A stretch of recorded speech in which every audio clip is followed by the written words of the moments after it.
No, I know. I had to go to. I had a lunch meeting with the Chevron executives right here actually, but so you know, how was it? Yeah, yeah.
Yeah, no, I hear you.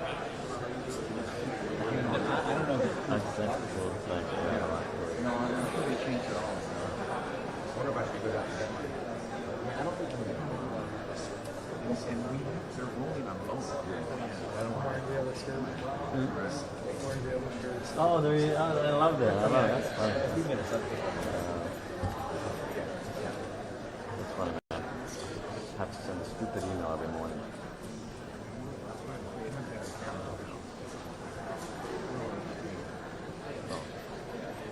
Still around.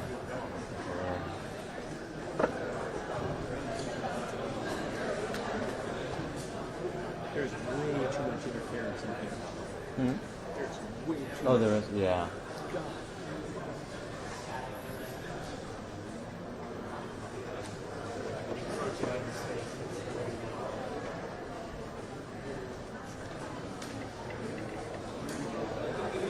Can't get anything out.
Rich isn't there.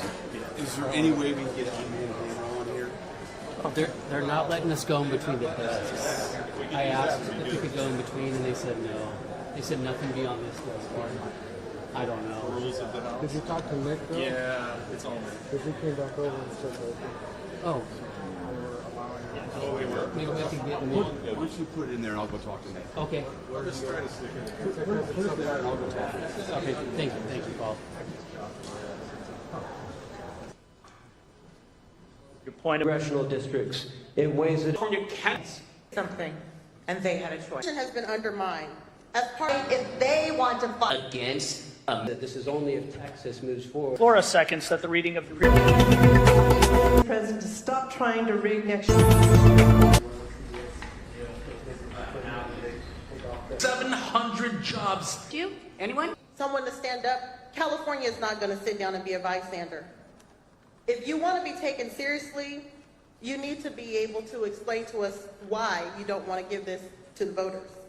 The rules have been changed, and that means we have to act accordingly. We have a choice. Do we want to allow the entire nation to be disenfranchised, or do we ask the citizens of California to lock arms with us and to march forward to save democracy? In a world where the U.S. has now become an authoritarian government and has adopted the strategies of dictators to rig a system, I say that it's our duty to give it to the voters so that we can have a chance to fight back on behalf of the citizens of the United States, and I respectfully ask for your aye vote. Thank you. Assemblymember Ransom. Assemblymember Avila Farias, you are recognized. Thank you, Mr. Speaker. I rise as a proud co-author of ACA 8.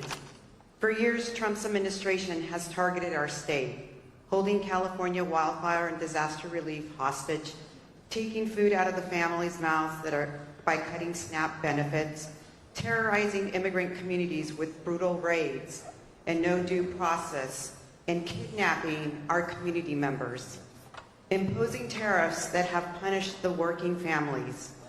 And now, Trump and his allies, his domestic terrorists, are trying to dismantle democracy. With California's redistricting proposal, we're not racing to the bottom, we're drawing the line. While Republican-led states ran partisan maps through in secret, we're doing the opposite.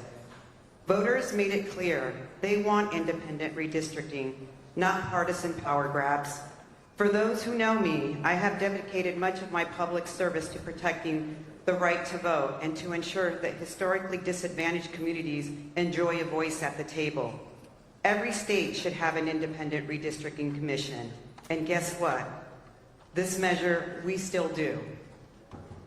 But let's be clear, we're also defending against the coordinating power grab. This isn't politics as usual.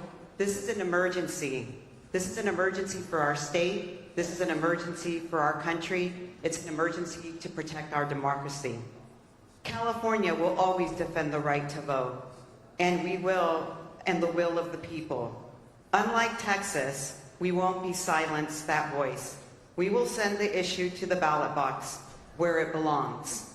California voters will see maps. California voters will decide. California will not back down.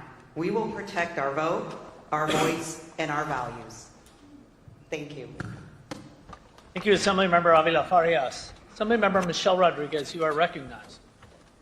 Mr. Speaker, I wasn't going to talk on this bill today, and I'm still not. We just needed a little break and get our minds on something else. Thank you, Assemblymember Rodriguez. Assemblymember Davies, you are recognized. Thank you, Mr. Speaker. Members, I just have a simple question for you. In your hearts, do you honestly believe this ACA 8 is the right thing to do? For a second, let's ignore the partisan noise. I think we can all agree gerrymandering anywhere is wrong. It's not hard or controversial to say that. Imagine what we could fund with $235 million. We could use, pardon? Quorum in the chamber, please. Let's respect the speaker. Thank you, Mr. Speaker. We could use this money to help with the state's insurance prices or pay raises for first responders. Members, let me remind you that our Independent Redistricting Commission held 196 public meetings, had 3,800 public comments, and received 32,000 written submissions. Compared that to the process where Californians had 4 days to view the public maps and submit comments through a portal, and had one assembly hearing to voice their support and opposition that wasn't even put into record. Has anyone in this chamber ever seen the 16 1,000 written comments we have supposedly received on this issue? Anyone? Need I remind you that voters approved the commission drawing congressional districts via Prop 20 with 61% of the votes. Californians gave our government a mandate that it should be everyday citizens who will be given the power to draw fair maps using these 6 principles: population, equality, compliance with Federal Voting Rights Act, geography and geographic integrity and geographic compactness, and lastly, to nest state, Senate, and Assembly districts into compact areas. Democrats, Republicans, and Independents came together, believed politicians should not draw their own maps. On a personal note, let me tell you how ACA 8 will affect Assembly District 74. This proposal splits my Assembly District into 3 congressional districts and divides communities of interest and goes against the principles of geographic integrity. That's absurd. Communities of interest are supposed to remain together. What does a desert community have in common with a suburban city? You have chosen to stifle the voices of California. You say you know what is best. Well, I believe that their voices matter. I hear, listen to the people. Well, that's what I do. I listen to the people. It's not my agenda, it's their agenda. Through LCMS, I sent out a 5-question poll. My district is the most purple and balanced district in the state, so you should be all interested in these results. The first question that was asked stated, currently, California has an independent Citizens Redistricting Commission that draws election district maps. Do you think redistricting should be done by an independent commission, the legislature, or unsure? These answers might surprise you. 65% of Democrats favored an independent commission. 96% of Republicans favored an independent commission. And 92% of independents favored an independent commission. The second question that was asked stated, how important is it that the redistricting division be made through a process that is open to the public and allows for community input? 78% of Democrats said very important. 97% of Republicans said very important. And 96% of independents said very important. At the beginning of this year in session, it was very clear what the concerns of Californians were and what they needed from this legislature. I think everyone agreed. The people know what's right and what's wrong, and in my district, they've responded and told me. Mr. Speaker, question to the author. Without objection, your time is about to elapse. Yep. Just to finish up here, my final question to the author is, did you or do you know anyone that signed an NDA? Thank you. Thank you, Madam. Thank you, Ms. Davies. Assemblymember Rogers, you are recognized. Thank you so much, Mr. Speaker. I agree with many of my colleagues. We know that gerrymandering is bad for representative democracy. Our system was built on checks and balances. And unfortunately, right now, we have a Timu dictator in the White House.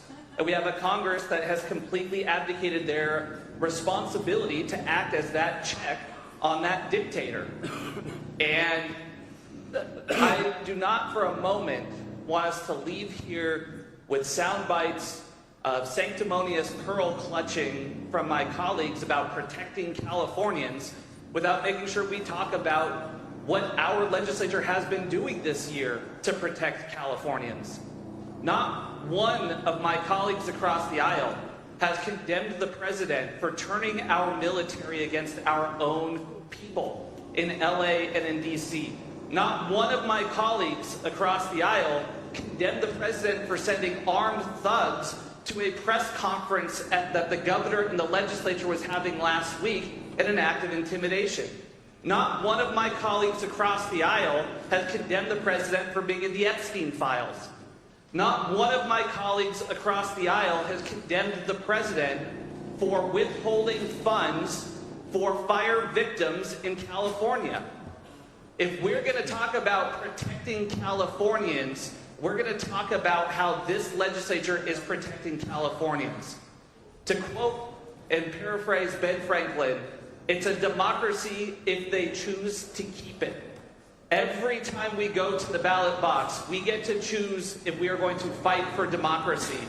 And this November, Californians and Democrats in California are going to fight for democracy. Thank you, Assemblymember Rogers.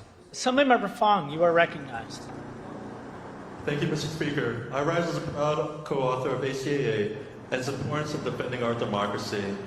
We didn't ask for this fight, and we need to fight back against President Trump's power grab. This is more about defending our democracy and making sure that every voice counts. This is our chance to stand up and raise our voices to fight for our democracy. The stakes couldn't be higher. The President federal administration is denying wildfire relief, targeting our diverse immigrant communities, targeting our #1 public university with an extraction request of $1 billion and pulling millions off care. We will stand up and we will defend the Voting Rights Act and protect our historically marginalized communities. We must fight fire with fire. And we will let the voters decide. That is democracy at its best. I strongly urge and I vote on ACA. Thank you. Thank you, Assemblymember Fong. Members, this is a last call to raise your microphone if you are going to be speaking on ACA 8. Last call, please. Assemblymember Jeff Gonzalez, you are recognized.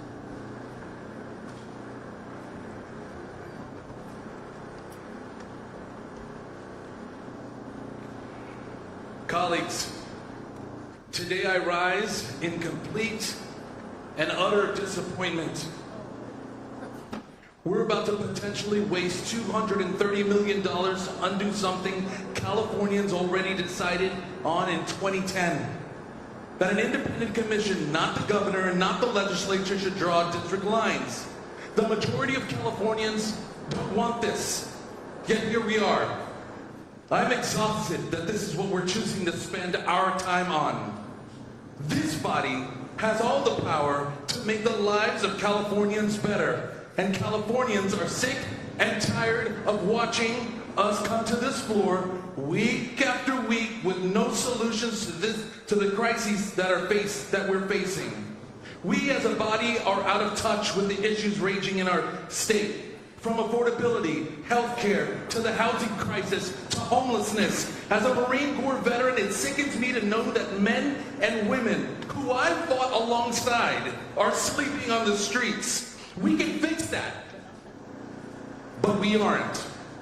Instead, the governor and members of this body are playing partisan politics. Let me be clear. Californians in my district tell me every day they feel forgotten by this body.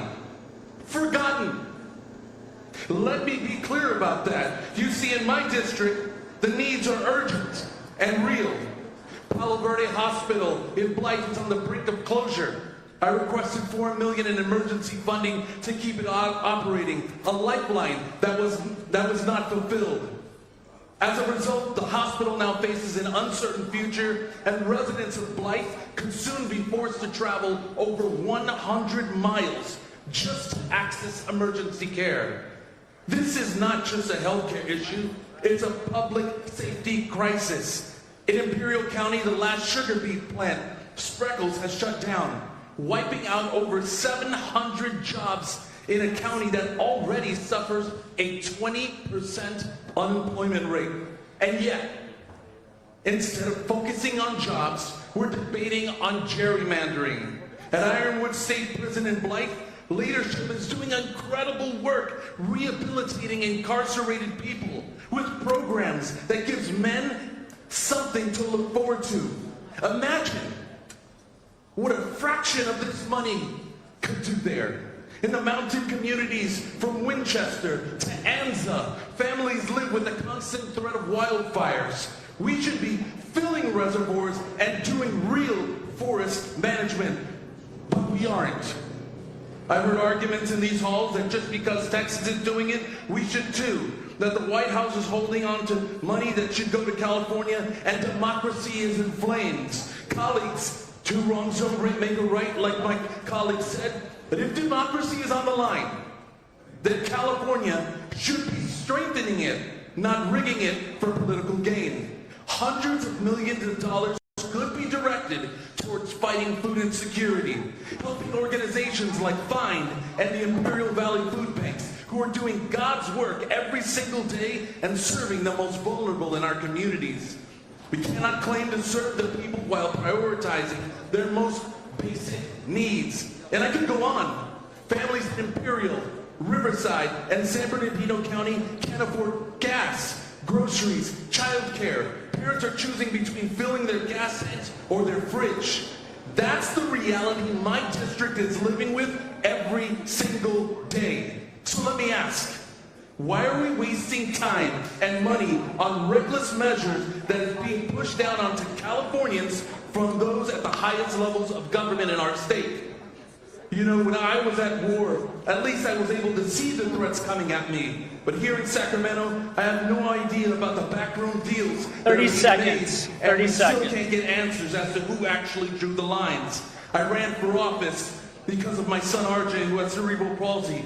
He can't speak for himself, so I ran to be his voice and the voice for his family.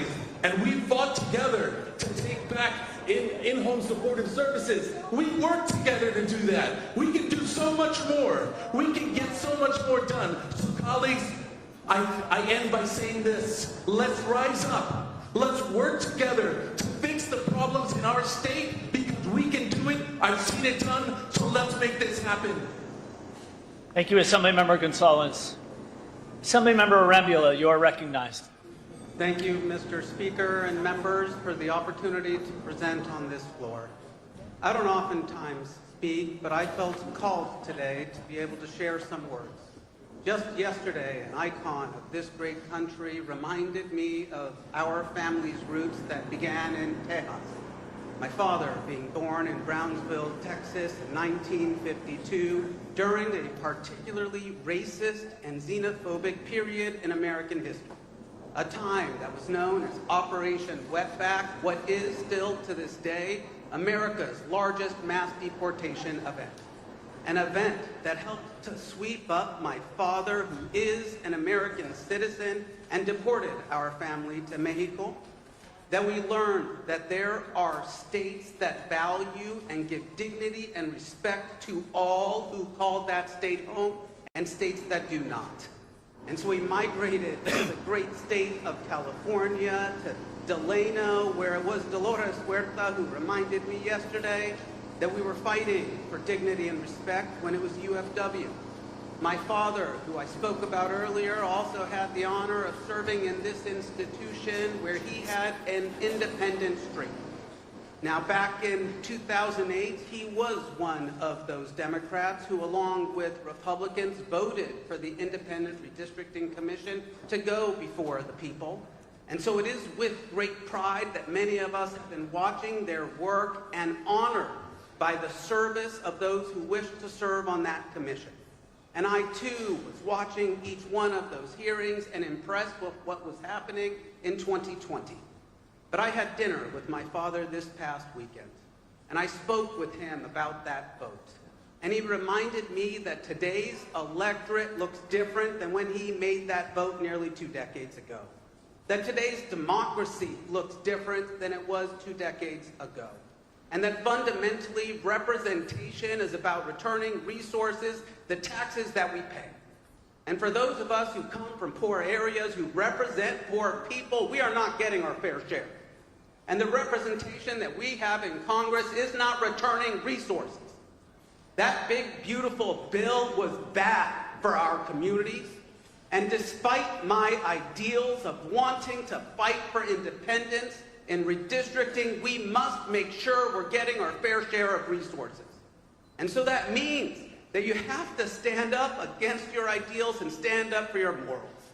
You have to stand up for a community who too often doesn't get represented here in the people's house. And so I will put my ideals to the side and instead stand up for our morals, but it comes with a warning that this institution might not be able to resist the temptation to come back here again. And that we have to make sure that we are fundamentally believing that we can maintain that independent redistricting commission. So I will tell you, while I share that fear, what I put my faith in. I put my faith that there's someone here in the great state of California who one day will be walking around being the president of the United States in the White House. And that our governor then will be able to pass federal independent redistricting commission for all states. And by doing that, we can have a balanced, level playing field where every single person counts and we have representation that is returning resources for our communities. I put faith in the people of our state to decide their future. That while we might not have been a state when our nation was created, we are the bearer of its future. It is incumbent on us to rise up and to defend our democracy. I respectfully ask for an aye vote. Thank you, Assemblymember Arambula. Assemblymember Tongipa, you are recognized.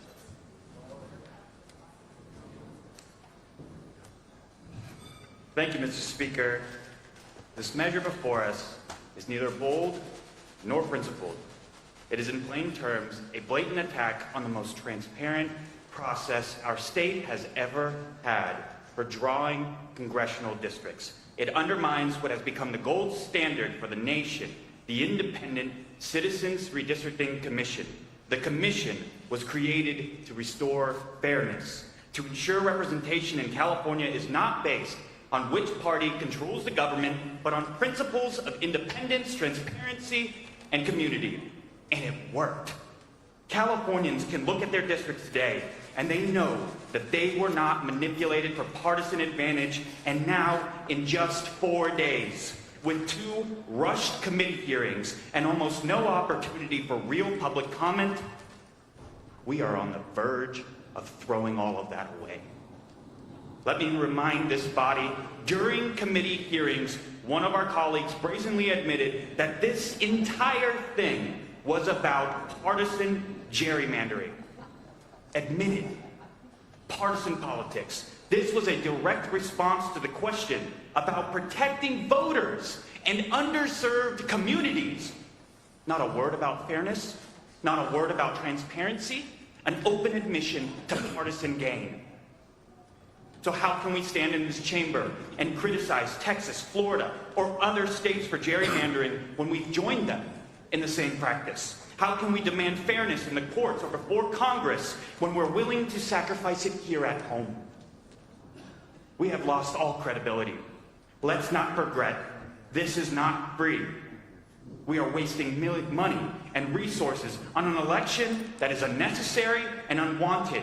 Every dollar spent on this political stunt is a dollar not spent on addressing the cost of living crisis or wildfires, not spending on improving our schools, not spent on keeping our communities safe, and not spent on expanding healthcare access. Californians never asked for this election. What they did ask for was to fully fund Prop 36, which this legislature failed to do. What they asked for was for us not to ration Medi-Cal because Californians and families are dying.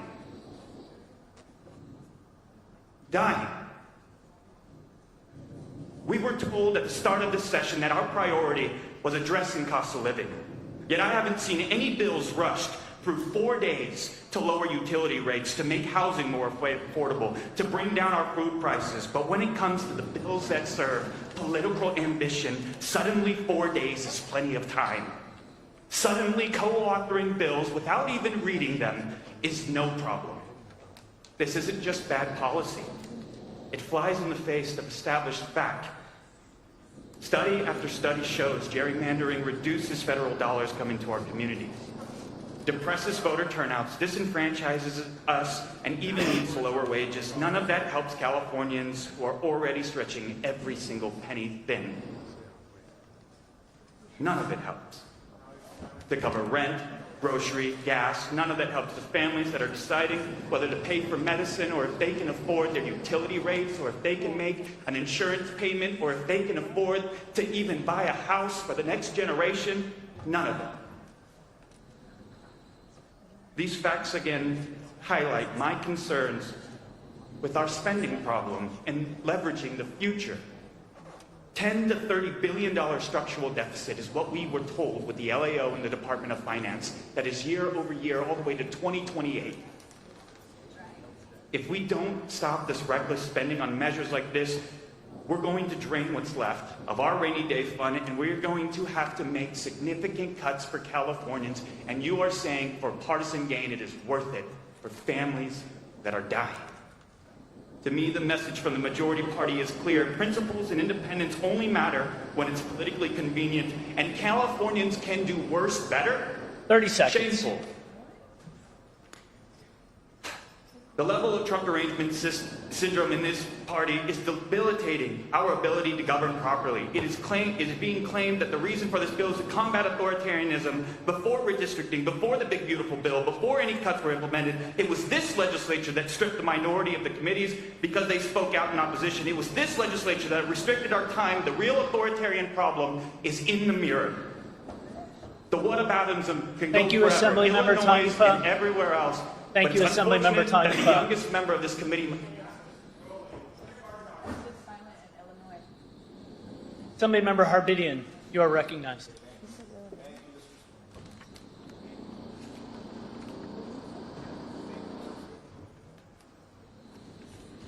Thank you, Mr. Speaker. There's an old adage for lawyers that when the law is on your side, you pound the law. When the facts are on your side, you pound the facts. When neither the facts or the law are on your side, you pound the table. And I'll tell you, my friends on the other side of the aisle, we've been hearing a lot of pounding the table today. Most of what we heard, including what we just heard, was completely hyperbolic and devoid of fact.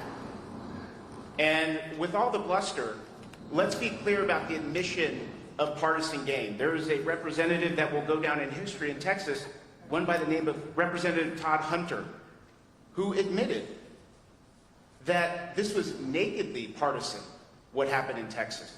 And I quote, "The underlying goal of what happened in Texas, as Mr. Hunter said, of this plan is straightforward: to improve Republican political performance." That is the admission of partisan objectives that we should be focused on. That is the admission of gerrymandering, that why we are here today.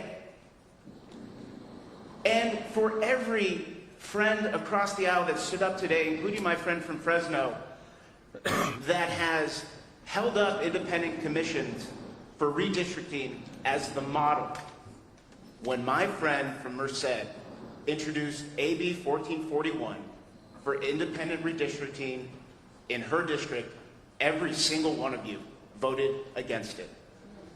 So save it. This is about one thing.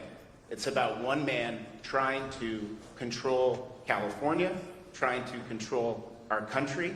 We will not bend, we will not break, and we will do everything in our power to save California and save our country. This is one of the proudest moments of my short term as a legislator here. It's one of the easiest votes that I will take, and I will be very proud when the California people who ultimately make this decision actually help us save our country. I request an aye vote, Mr. Speaker.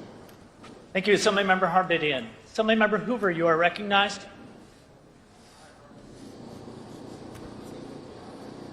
Thank you, Mr. Speaker. I agree with my colleague from Linwood that this is not a fight between Democrats and Republicans. In fact, redistricting has never been a fight between political parties. It has always been a fight between the people and power-hungry politicians. And friends, this did not start in Texas. For over 200 years, politicians have used gerrymandering to choose their preferred voters, protect their own political interests, and avoid accountability. And let's be clear, it is wrong when this is done by either party.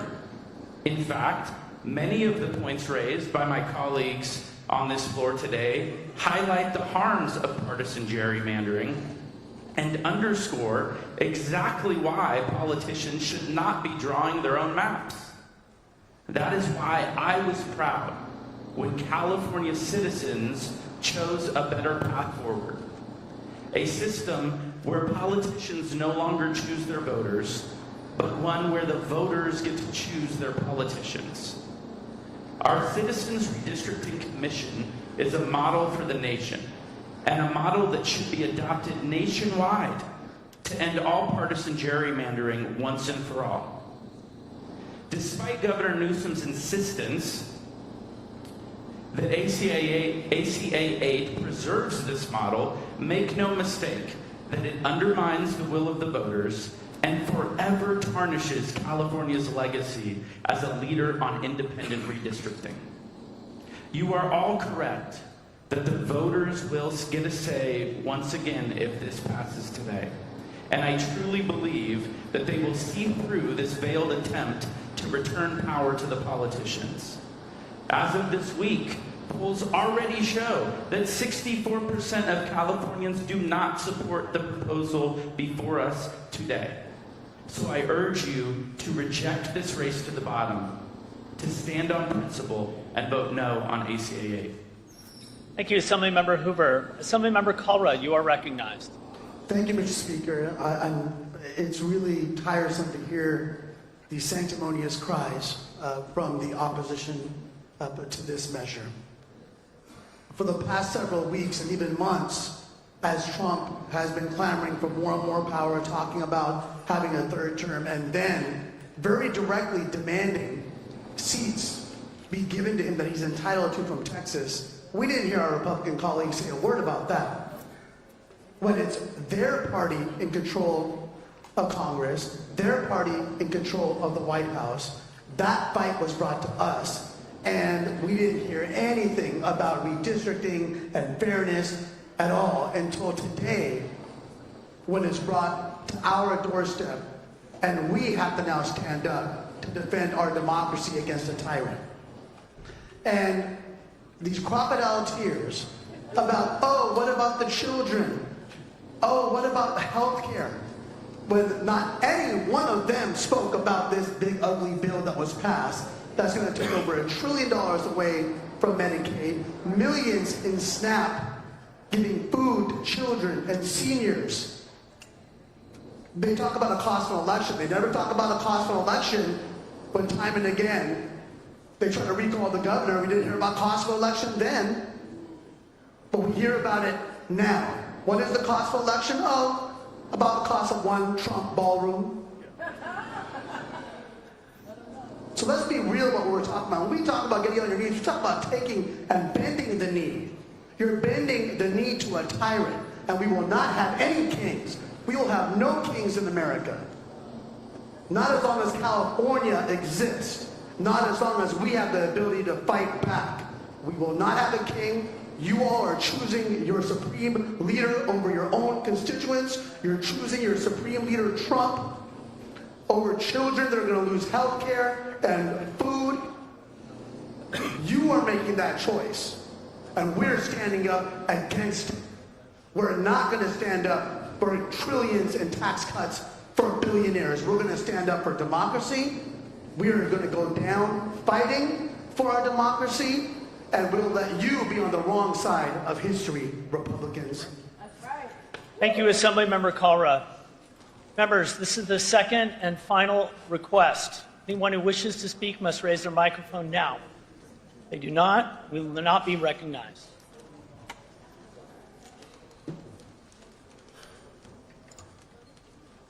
Speaker Rivas, you are recognized. Well, thank you, Mr. Speaker Pro Tem. Quite the year we have had here, 2025. I'm proud of this chamber, proud of my colleagues for meeting this moment with courage. President Trump wants us to be intimidated. And his playbook is a simple one. Bully, threaten, and silence. Then rig the rules to hang onto power. And we're here today because California will not be a bystander to that power grab. We are not intimidated, and we are acting openly, lawfully, with purpose and resolve to defend our state, and to defend our democracy. And look, Donald Trump, he does not believe in democracy. He is terrified of losing, and he will do whatever it takes to cling onto power. We saw this on January 6th, when he unleashed a violent mob on our nation's capital. And he did this to overturn an election.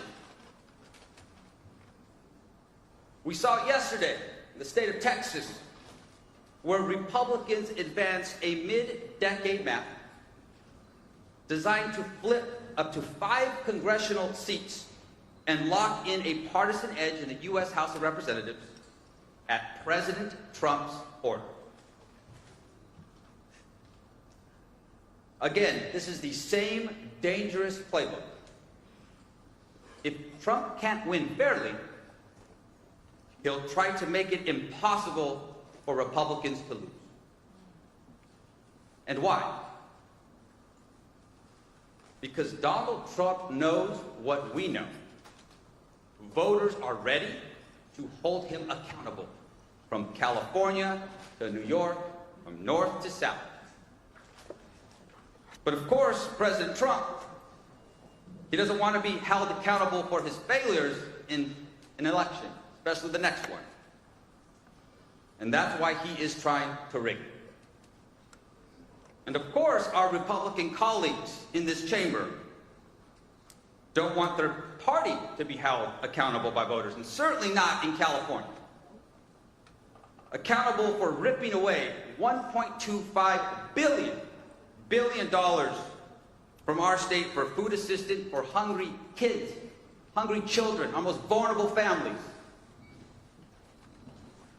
Accountable for the millions of Californians who will lose their health care coverage because of this president. Accountable for the cuts to our disaster preparedness while our communities burn and flood. Accountable for the communities in our state torn apart by ICE raids, neighbors, friends, the people who put food on our tables, shoved into unmarked vans by men wearing masks, taken without warning or due process. Accountable for tariffs that are driving up our grocery prices every single day. Accountable for corruption that makes Trump, his family, and his friends richer while everyone else struggles to get by. In California, we will do whatever it takes to ensure that voters, not Donald Trump, will decide the direction of this country. This is a proud moment in the history of this assembly. Californians, we believe in freedom. We will not let our political system be hijacked by authoritarianism. And today we give every Californian the power to say no to Donald Trump's power grab, and yes, to our people, to our state, and to our democracy. Mr. Speaker, I proudly ask for an aye vote.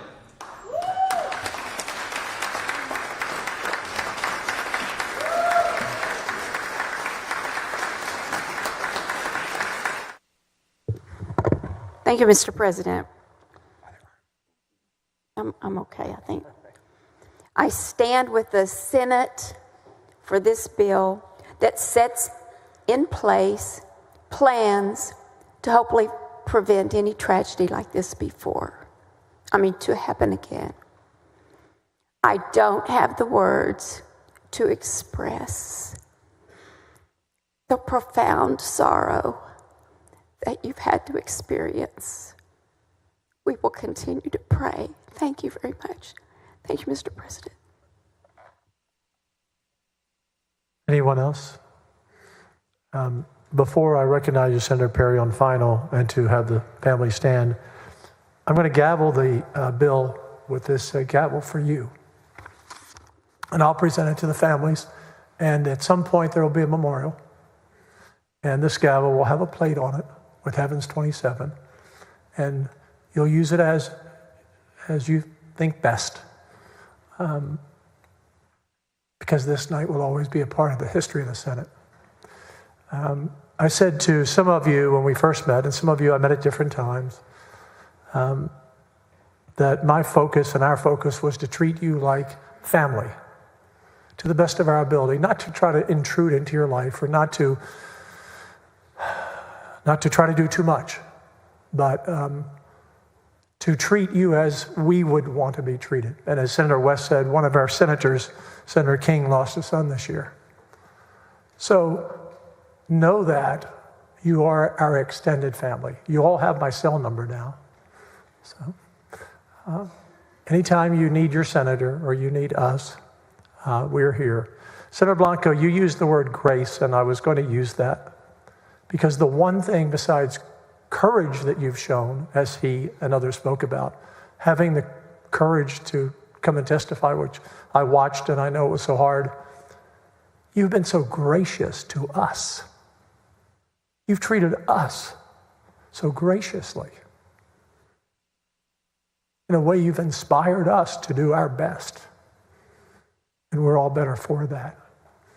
And courage to the two families who lost your daughters who were counselors.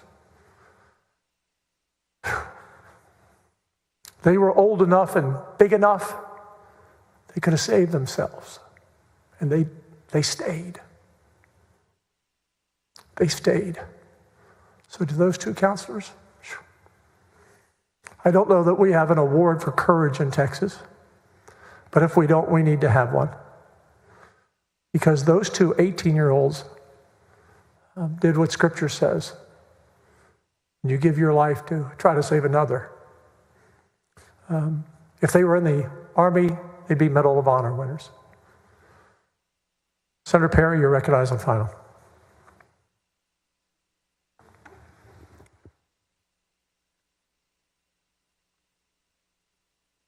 Could have all the parents and guardians and associates and friends and family members stand in honor of reading of the 27 names.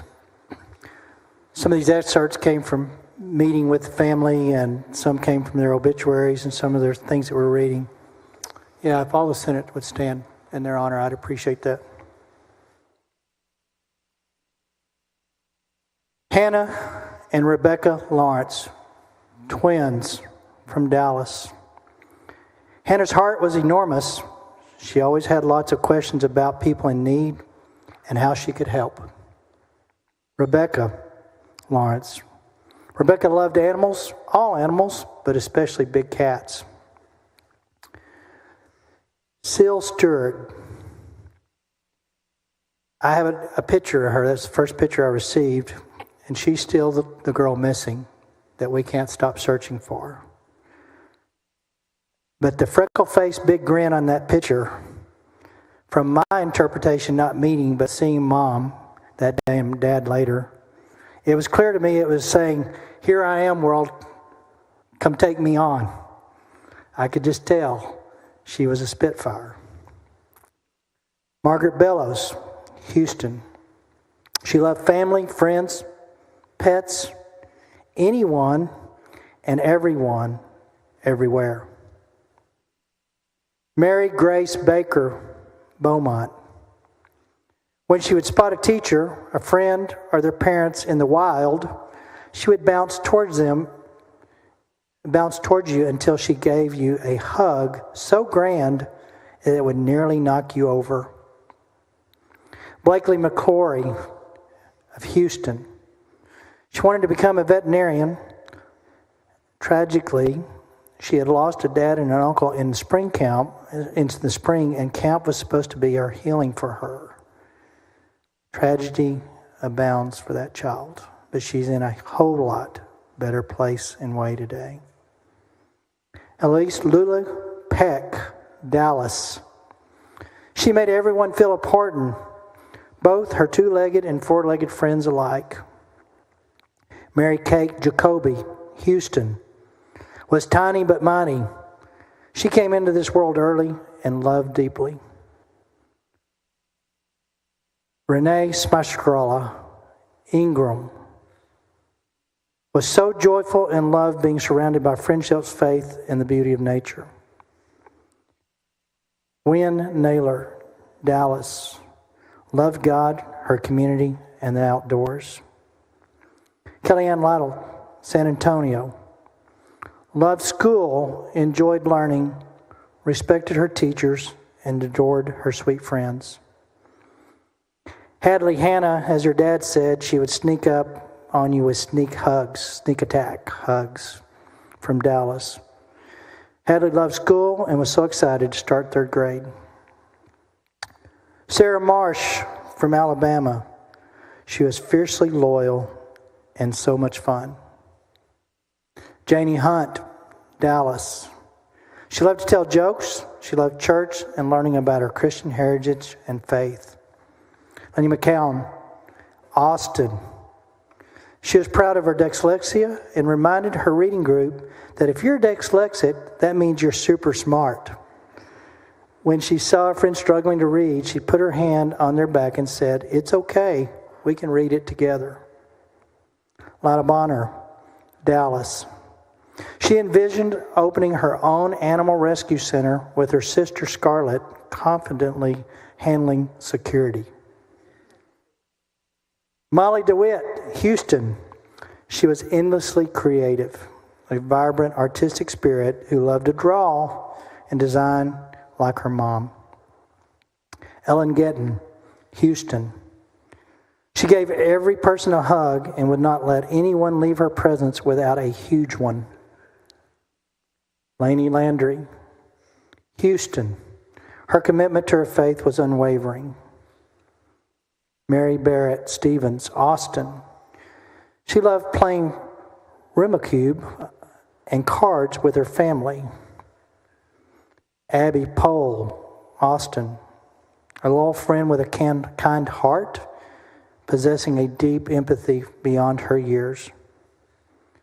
Lucy Dillon, Houston. Corgi lover and a devoted Houston Rockets fan. Virginia Hollis, Belleville. She loved dressing up and tea parties, was a composer, which we had the privilege of hearing her last composing. Margaret Sheedy, Houston. Loved fiercely competitive games of Uno and the nightly review of the day's highs and lows at the dinner table with her family. Greta Toronzo, Houston. She delighted in helping her younger children and often went out of her way to include and uplift those around her. The two counselors, the heroes, the selfless sacrifice. Chloe Childress, Bubbling counselor from Houston, was so excited to begin her freshman year at the University of Texas. She eagerly anticipated being pre-med and becoming a doctor. Catherine Ferruzzo, Bubbling counselor, Houston, was thrilled to have been accepted at the University of Texas, ultimately planned to become a special education teacher. To the families, there's been a whole lot said tonight, as my colleagues so eloquently and articulate and can always do. I want to remind you of something I've reminded you of multiple times that we've talked. You've acknowledged your strengths comes from your kiddos, and it will be with you forever. And don't ever, ever forget to lean on that in your bad days. But what you've done for me was your testimony and witness of faith in action. It is my prayer that you continue to have the courage of Daniel, the strength of Samson, the wisdom of Solomon, the heart of David, and the patience of Job, and all of God's grace that you need plus more. For that, Mr. President, I move final passage of Heaven's 27 Safety Camp Act. I cannot make a motion, but would someone make a motion to put everything that's been said in writing so it's in the journal forever, Senator Betancourt? Mr. President, I wish to make a motion to have all that is said tonight on Senate Bill 1 put in the journal. No objection. Motion adopted. Secretary will call the roll.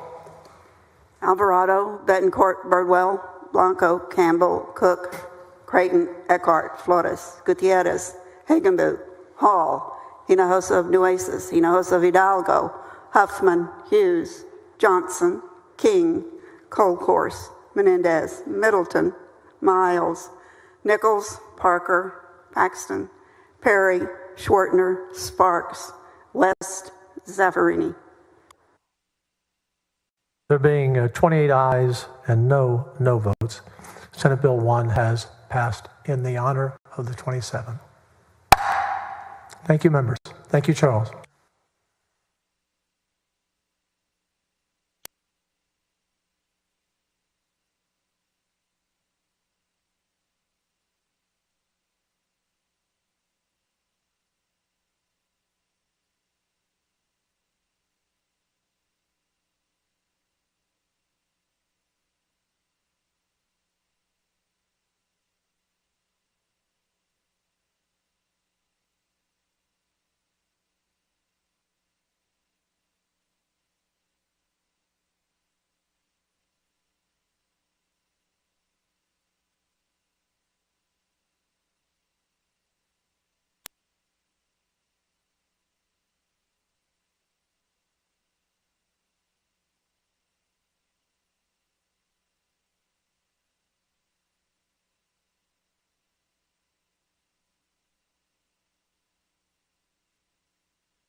President's desk is clear. Any announcements? Chair recognizes Dean of the Senate for a highly privileged motion. Thank you, Mr. President. Not highly, for a privileged motion. Thank you, Mr. President. I move that the Senate recess until 10 a.m. Friday, August 22nd. Thank you. Any objection? Hearing none. The Senate stands in recess until 10 a.m. Friday, August 22nd. Thank you, members.